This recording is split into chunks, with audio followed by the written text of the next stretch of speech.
Entonces, muchas gracias. Soy la licenciada Jenny Ramos Pérez, del área de la Estrategia Sanitaria de Prevención y Control de ITS, VIH-Sida y Hepatitis B y C del Departamento de Medicina Tropical y Dermatología. En esta ocasión voy a dar acerca del tema de lo que es la prevención de la infección por VIH en la comunidad.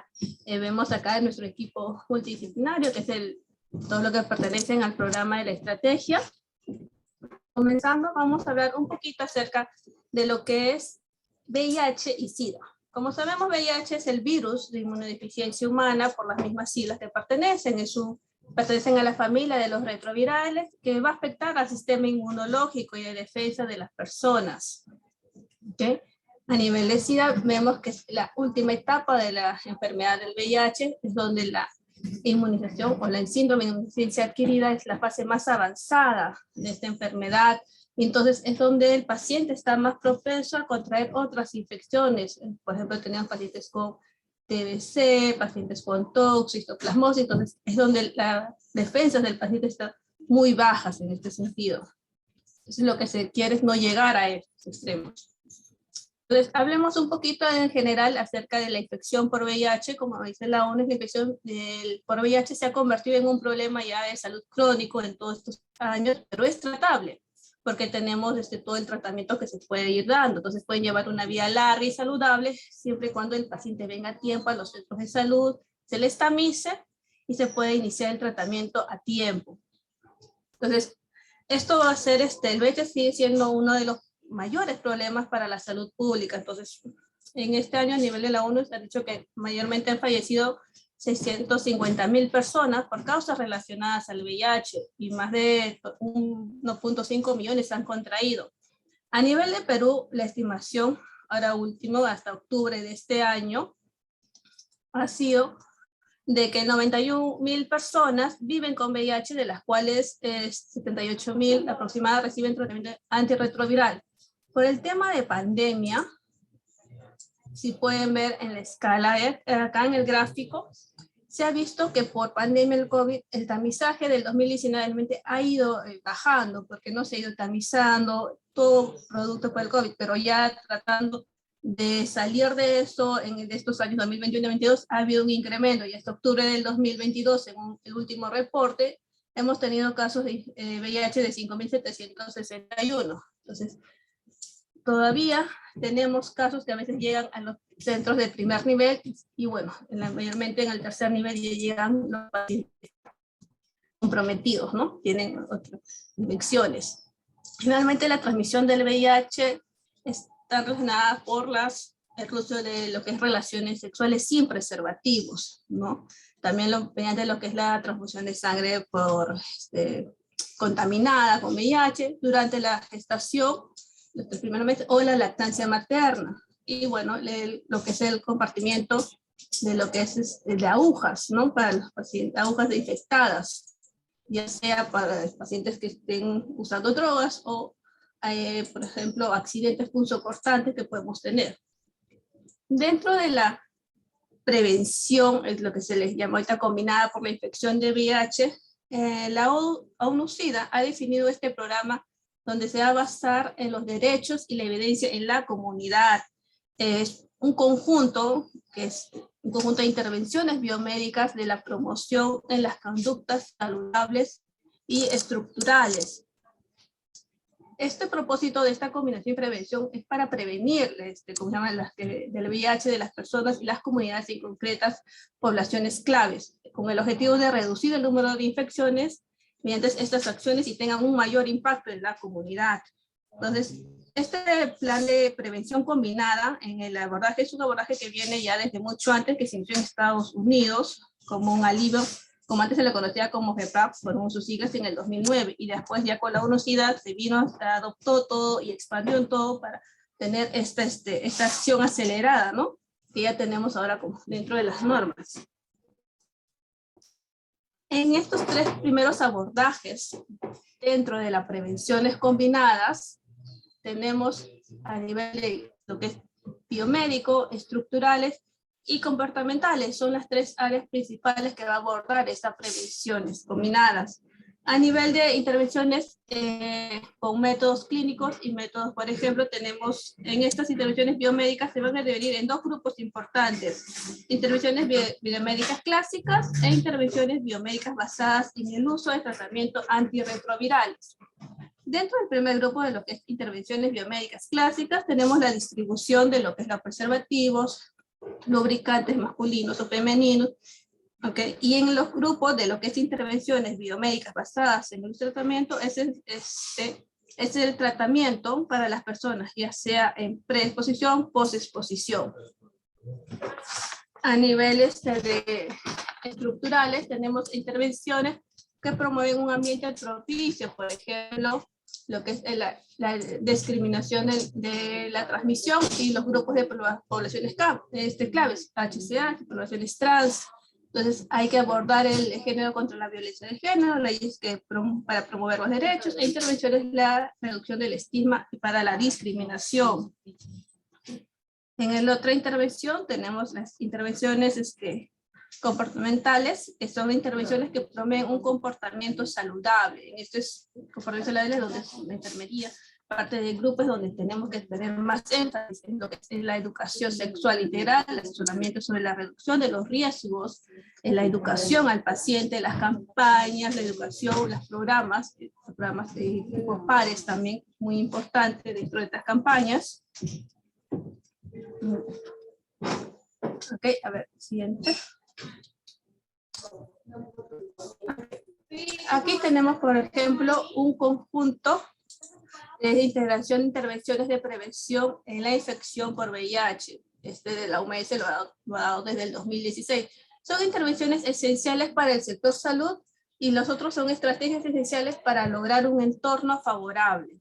Dentro de las intervenciones esenciales de este sector salud, tenemos que son los programas integrales de las distribuciones de preservantes y lubricantes, las intervenciones para reducir estos daños derivados del consumo de sustancias psicoactivas, intervenciones sobre el comportamiento, entre muy importantes lo que es la educación al paciente, la consejería, las pruebas de detección de VIH y orientaciones, el tratamiento ya sea para las infecciones VIH o ITS que se pueda lograr, y en prevención, y todas las comorbilidades, como por ejemplo la hepatitis, tuberculosis y problemas de salud también mentales, que son muy importantes en estos pacientes. Intervenciones relativas a la educación sexual y reproductiva también. A nivel de estrategias esenciales para lograr un entorno favorable, tenemos la legislación propicia el compromiso político y financiero. También tenemos el abordaje de la estigmación y la discriminación y el empoderamiento de la comunidad, que tenemos que tener muy énfasis en eso, y el abordaje de la violencia contra las personas de poblaciones en grupos claves, ¿no?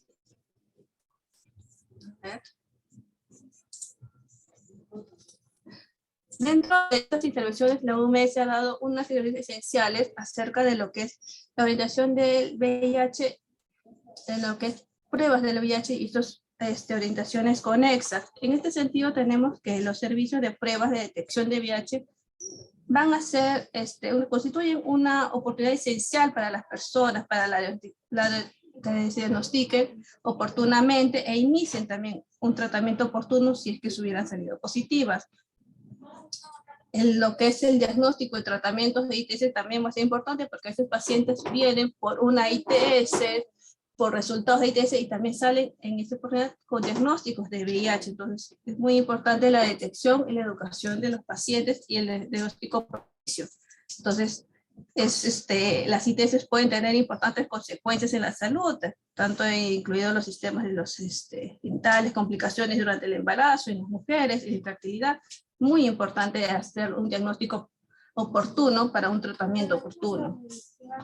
A nivel de PrEP, que es la profilaxis preexposición, a nivel de la ONU ya lo han dado, como se llama, se referencia en Estados Unidos en 2019, sino que en Perú todavía el IMAT no se ha normado, todavía no hay una norma, todavía no estamos dando todavía lo que es el PrEP, porque todavía no tenemos la norma, pero ya a nivel Estados Unidos, en otros países ya los están dando, preexposición para dar a los pacientes, más que todo es riesgo, para prevenir y contraer.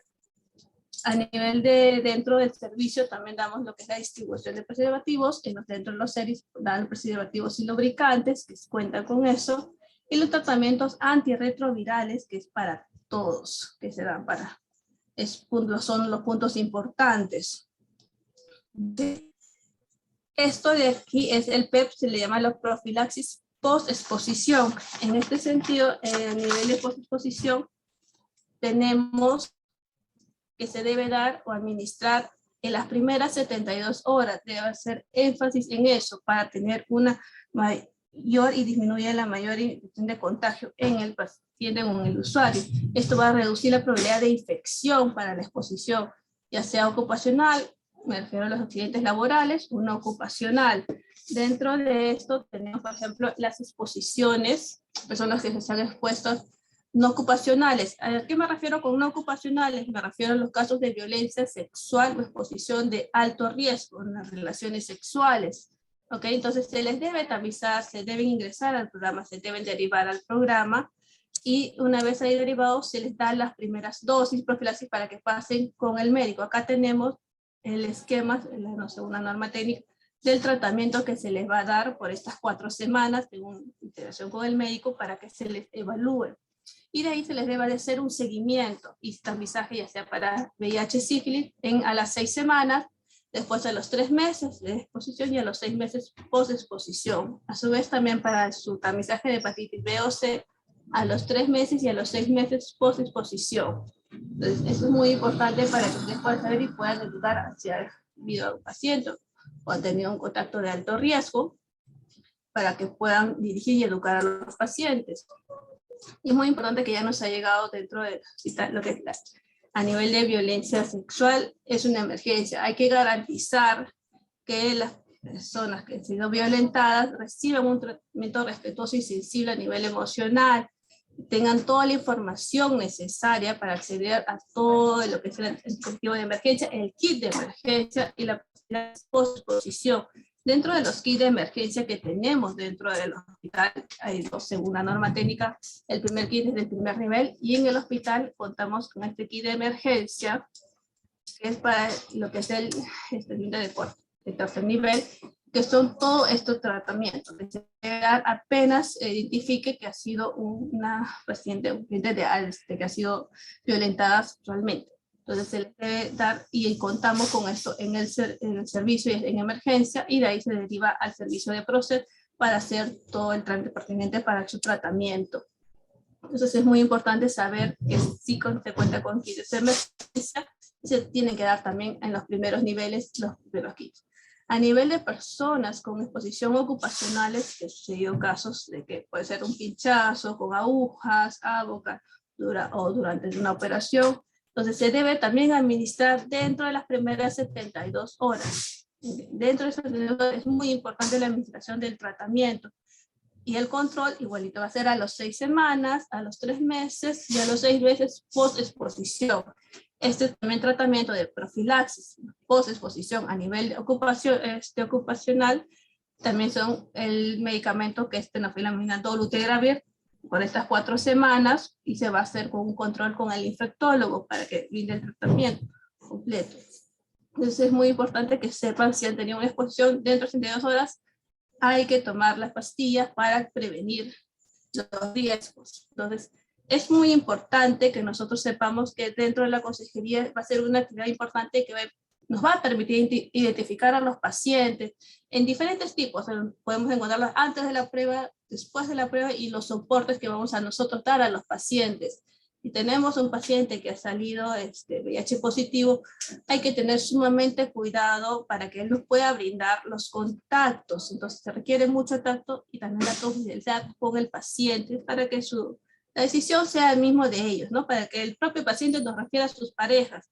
Hay algunos pacientes que no desean que sus parejas o sus familiares den los diagnósticos, pero tratar de educarnos o decirles que hacer hincapié en que su pareja se haga la prueba sin decirles sus diagnósticos si es que ellos no desean, porque no se les puede obligar, pero tratar de educarlos para que tomen la decisión correcta, para que puedan tener o prevenir en que sus parejas también se puedan contagiar, y ser muy cuidadosos con ese tema, para no evitar que el paciente tenga un rechazo hacia nosotros, porque es un tema muy delicado y va a depender a nivel también psicológico para ellos, cómo van a afrontar toda esta situación, y depende de nosotros como personal de salud, de enfermería, dar la educación hacia el paciente para que tenga todas las herramientas necesarias para evitar, uno, avanzar la enfermedad, que se inicie tratamiento, y dos, que pueda contagiar a otras personas. Y a eso también se ha llevado por el número de incrementos en contagio. Se han creado también diferentes centros dentro de lo que es Lima Norte. Tenemos el CERIS acá en Tahuantinsuyo Alto y Bajo de Independencia, el de San Martín tenemos el centro materno, lo que es México, en Puente Piedra, lo que es Centro Materno Sureños, por eso la Oracal, todos esos centros se han creado para poder, son de primer nivel, para poder iniciar tratamiento. Dentro de esto, se puede ver, si ustedes desean saber otros dentro de su jurisdicción, dentro de su distrito, saber qué centros dan tratamiento, se ha creado también una aplicación que es del Ministerio de Salud, que es el GeoVIH. Ahí nos dan establecimientos que brindan targas, centros de referencia, como los CERIS, o unidades de atención médica periódica. Entonces ahí pueden descargar la aplicación y poner su distrito, poner o departamento donde se encuentre y poder ver en qué centros se encuentran o brindan tratamiento, ¿no? Y a la vez que todos nosotros estamos mediante intercomunicados a nivel de enfermería mediante la red de enfermeros de targas. Tenemos una comunicación interna para poder saber de los pacientes que llegan a los hospitales, si han pertenecido a otros hospitales, poder conocerlos o un poco, saber si es que están en tratamientos están viniendo de otro lado, si están muy buenos adherentes o han sido abandonos en otro. Entonces nosotros contamos con una red de enfermeros de targa para poder a nivel interno brindarnos información para poder conocer y tratar específicamente cómo va a ser ese paciente, ¿no? Entonces eso más que todo es lo importante dentro de nuestro trabajo en la parte de lo que es la prevención y promoción dentro de la estrategia. Acá tenemos el equipo que hoy día es un día importante para nosotros porque es contra la lucha del VIH. Estamos haciendo es el día de hoy, estamos yendo a todo lo que son los servicios de consultores dentro del Hospital Cayetano, a lo que es educación, y estamos haciendo lo que es la tamizaje de pruebas rápidas duales de VIH y sífilis. Entonces, con esto darles un poquito de énfasis en todo lo demás. Muchas gracias para que puedan dar.